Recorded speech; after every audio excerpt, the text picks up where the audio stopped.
Good morning, people. Good morning. Yeah, the morning insider is back again. Good morning to y'all. Hope everyone is having a wonderful day. Don't know it's Tuesday. Yeah, it's Tuesday. Hope everyone is doing well and okay. If you're on your way to work, hope you make it there safe. Anywhere you're going right now, hope you make it there safe and sound. But I'm back again with another show in the morning. Yeah. Um, I I had some issues last night, man. I had some issues last night. I had issues, sleeping well.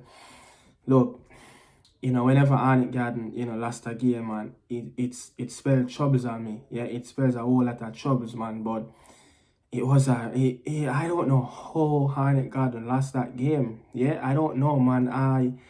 I just don't know where to start. Big up to Arborview. Arborview won their game. Arborview beat Umberland 4-2. Umberland is struggling their 9 match that they lost in the Jamaican Premier League. Yeah. Arborview first win in 3 games. I think their last game was January the 10th. Yeah, beating Dumble. So big up to Ludlow Bernard and his crew out there. The Stars of the East are back in the winning ways. Arnett Garden lost again, conceding 3 more goals against Tivoli. Jerome would have done the double over Xavier Gilbert. I think the last time, a Tivoli team have done the double in a season over Arnett Garden, I think you have to go back to around 2014, 2015. Yeah, all the way back in those times. That's a really long time ago. A Tivoli team have done the double over Arnett Garden in a season. But I think there's a few blunders, before I go into that Gilbert, I think there's a few blunders from O'Shea Nation, the Jamaican referee, that red card, it wasn't a red card. I don't know what they called it for. That penalty kick, I don't see, was it a makeup for his red card earlier during the game? I don't know. But that wasn't a penalty kick, for Tivoli Garden. But he blew it and he said, that's a penalty kick. But even the red card, man, I don't know. The player and literally probably catch the player's shoulder. But I think Marlon Martin is the one that, made the most of it. He same so, as the penalty kick. He made the most of it, and dive. It was a rainy night, in Mountain View. But Xavier Gilbert, man, he made some atrocious substitutions, yeah. Arnett Garden team sometimes tend to not play with a lot of hunger, with a lot of fight.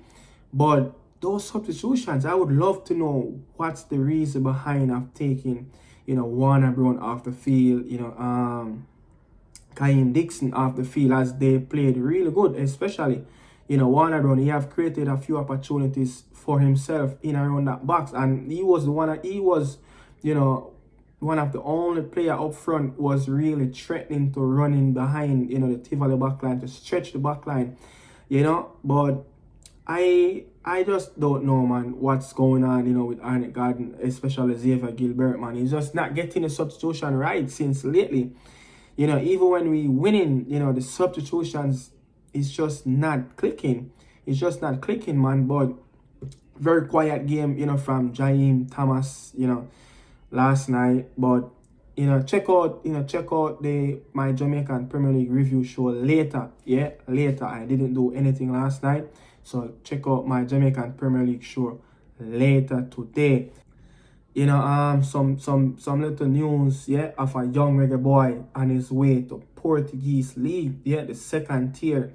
Alexander Bicknell, yeah, the former Mona High School player, yeah, he's coming from that Phoenix Academy.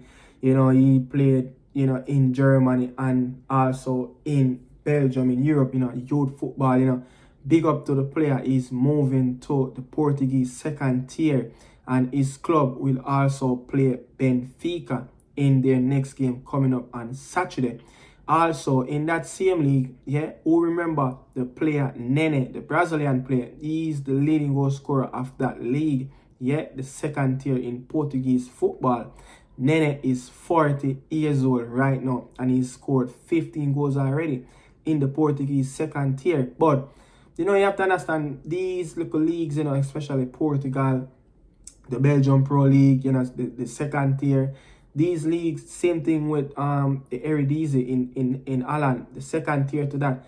These leagues are more of a developmental league, as Benfica B is in it, Lisbon B, more FC Porto B. So, it's more of a developmental league, for younger Portuguese player and young foreign players to come in and develop. So he's gone to a really, not saying a big club, in the second tier, as I think they sit 16, it's an 18 team league. They sit 16, in that relegation playoff spot, so he will be taken care of. They will develop him well. But Alexander Bicknell, though, the 18-year-old, got a trial with the club after his coach in Germany, Emil Pullman, shared a promotional video of the player with some colleagues, including Fernando Media, a FIFA agent and a CEO of the MNM Sports Management, who was very impressed, So the player go on and to say, this, now my job is to continue training hard and to always go to the extra mile to get the top. I was training 3 times per day before I left Jamaica, so I'm feeling extra strong and prepared and match ready, he said. So big up to Craig Butler again, for preparing these boys for the big man stage, preparing them for European football. You hear what the youth said? He has been training 3 times a day before he left Jamaica.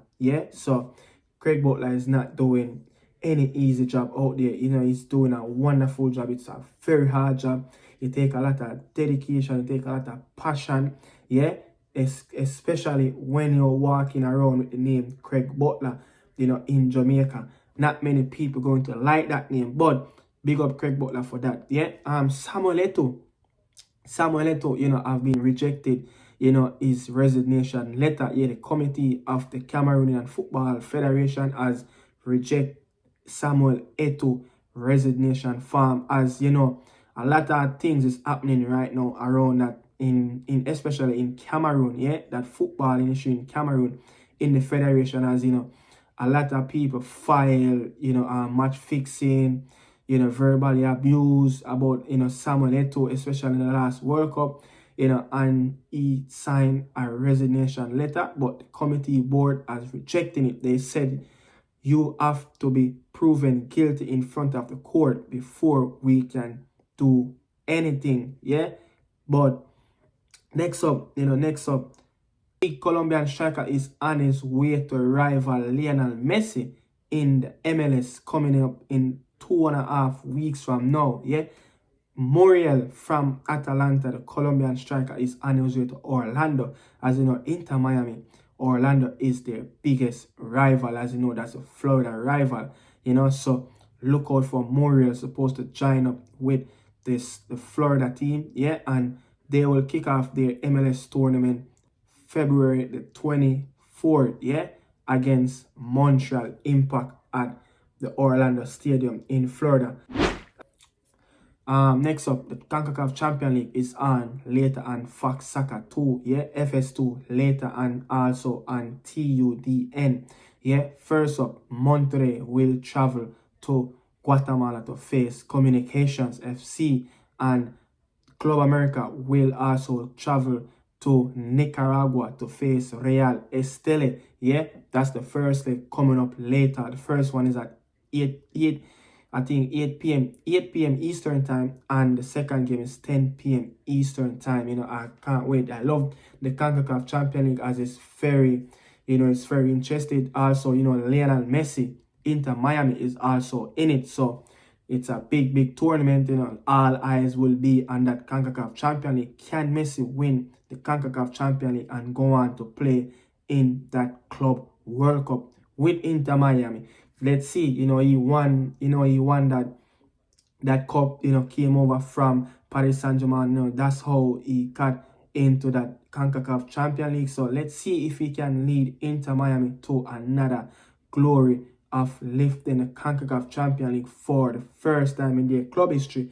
Moving on, some club football in England. Manchester City came back after a Mopé early scary goal in that 20th minute of the game. Phil Foden, the young citizen genius, have scored an hat-trick. Erling Haaland is back on the playing field. You have Erling Haaland, Phil Foden, Kevin De Bruyne, Rodri, all these players are back, and it spells trouble in the English Premier League as City is just 2 points behind Liverpool, who played one more game than Manchester City. So if City win their next game, which is in, and they will go on to go in front of Liverpool and lead the league. As City, they have won all their games since that FIFA Club World Cup, yet to drop points, yet to lose a game since the turnover of the new year. So Manchester City is finding their mojo back again, and I can tell you, man, their running coming up, it's not so hard, it's not so easy, but they have some pretty decent teams that they feel they should beat on paper. But the English Premier League, the football don't sleep at anyone's yard, any given day, Manchester City can lose a game, but they're yet to win, they're yet to lose a game, start of the new year, but Brentford playing really good, it's unlucky that Brentford is all the way down there, I say they're kind of okay, but, they have to just look over their shoulder. A couple more wins, get them back in that top half of the table, but Manchester City is looking dangerous right now, They're looking really impressive. Next up, Seria A, the Scudetto race, the Scudetto race, also the top four race. Roma have beaten Cagliari at the Stadio Olimpico, Dybala with a brace is 8th of the campaign so far. Daniele De Rossi team, 3 from 3 in the Serie A this season. He came in for Jose Mourinho as an interim coach until the end of the season. Can he lead, the Rome team to a Champions League, for the first time in, I think, it's been a while since Roma have played in the Champions League. So let's see, if the club legend Daniele De Rossi can lead Roma to the Champions League. As you know, Roma is just 1 point, outside of top 4 in the Italy Serie A. Next up, in Roma, next sets of games, some big games coming up. The big test for Daniele De Rossi will be against Inter Milan on Saturday, February 10th. Also, they will travel to Frizione, a team that's really playing excited football, have some very talented youngsters in their squad. So it will be a very tricky game. You saw what happened with AC Milan when they traveled there, on the weekend gone. And after that, AS Roma will play that big Europa League tie against Feyenoord, a team that's really running in the Eredivisie League. Also in La Liga, Sevilla, the Europa League defending champion, they won 2-1 at Rayo Vallecano, to creep outside of that relegation zone. What's the hell really going on at Sevilla? I don't know, with all that team, with all those players, man. El Nosiri have scored the brace, to let Sevilla win that game at Rayo Vallecano. Next up, this is, the Africa Cup of Nations, Nigeria versus South Africa. Super Eagles versus Bafana. This is like a little quick run through stats, of the build up for that game later today.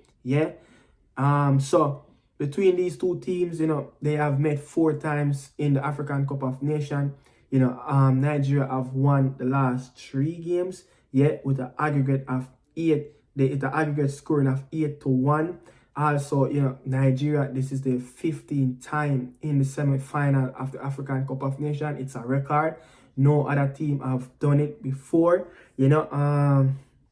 Nigeria is yet to concede a goal in that knockout run, as they 4th game now since that first game against Equatorial Guinea in the group stage.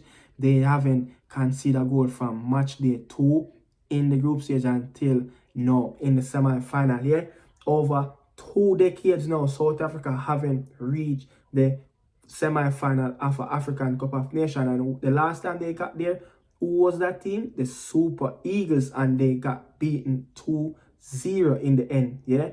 Also, next up, Ivory Coast versus DR Congo. Yeah, the last time these teams met in the African Cup of Nations, yeah, it was 2015. And who was the champion? Cote d'Ivoire. Yeah, Ivory Coast, this is their 10th time in a semi-final. Yeah, look, some teams that the top teams them that made the semi-final the most in African Cup of Nations: Ghana 12 times, Cameroon 10 times, Egypt 13 times, Super Eagles 15 times, the most, the record. Yeah. Yeah, so on the last 3 occasions, yeah, African Cup host nation has reached the semi-final, but they have been eliminated in the last 3 times, yeah, without scoring a goal. So Ivory Coast have a little monkey on their back to ride off, yeah. They have a monkey on their back to ride off. So the last 3 occasions for the host nations, they reached the semi-final, but when they got there, they haven't scored a goal, yeah. Ghana in 2008, lost 1-0 to Cameroon.